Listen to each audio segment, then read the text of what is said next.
जय जिनेन्द्र। जैन कहानियों में आज आप जान पाएंगे प्रथम आगम है आचारांग। इसे वेद भी कहा गया।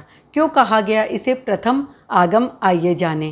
कहा गया आचार प्रथमो धर्म, यानी कि आचार ही प्रथम धर्म है। कोई भी साधु आचार के बिना एक कदम भी अपनी साधना में आगे नहीं बढ़ सकता।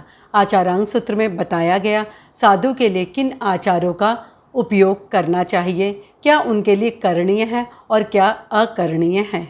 आचारांग में 6 जीव निकाय की विस्तृत जानकारी भी मिलती है। नंदी सूत्र में आचारांग के स्वरूप का सुंदर वर्णन मिलता है। वहाँ मूल रूप से 5 आचार का वर्णन मिलता है: ज्ञानाचार, दर्शनाचार, चारित्राचार, तपाचार और वीराचार। ये आचार मुक्ति महल में प्रवेश करने के प्रथम और महत्वपूर्ण द्वार माने गए हैं। जब हम इन आचार को अपने जीवन में उतार लें तो हम अपने कर्मों का निर्जरण कर सकते हैं। आत्मा कर्मों से हल्की हो सकती है और शुद्ध स्वरूप को प्राप्त कर सकती है। जिन शासन की स्पष्ट अवधारणा है कि मनुष्य के विचारों का उद्गम उसका आचार है, जिसका अनुसरण उसे करना चाहिए।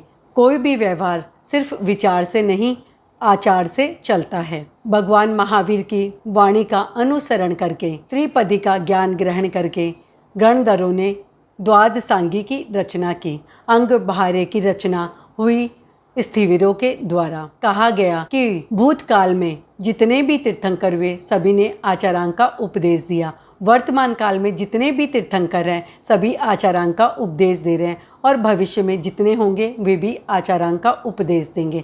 वर्तमान काल में महाविद्य क्षेत्र में जितने तीर्थंकर उपस्थित हैं वे सभी आचारांग का उपदेश देते हैं। कोई भी श्रवण जब तक आचारांग का अध्ययन न करे वो आचार्य नहीं बन सकता। गणधरों ने जो द्वादशांगी की रचना की उसमें प्रथम अंग सूत्र है आचारांग, जिसके 2 श्रुत स्कंद है और 25 अध्ययन है।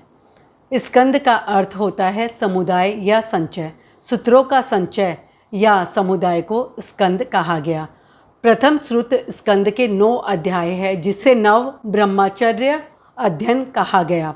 इसमें साधुओं के लिए आचार का वर्णन मिलता है।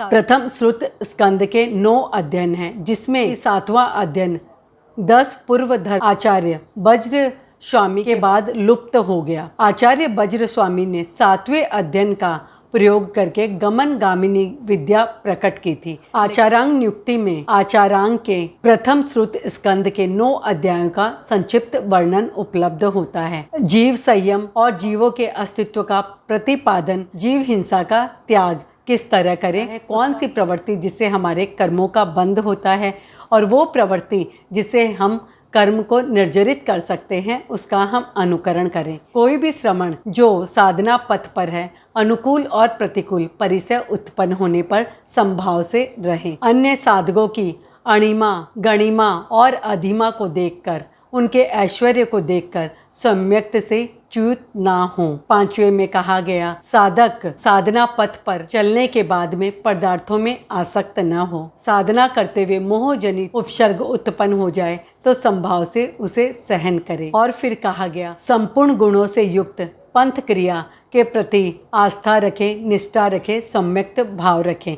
और अंतिम स्कंद में कहा गया भगवान महावीर के साधना काल के विषय में, भगवान के द्वारा धारी गई साधना, तप और संयम का उसमें विस्तृत वर्णन मिलता है। आपने जानी आचारांग के बारे में थोड़ी सी जानकारी। जय जिनेन्द्र। जैन धर्म की रोचक जानकारियों के लिए, कहानियों के लिए देखते रहिए जैन कहानियाँ।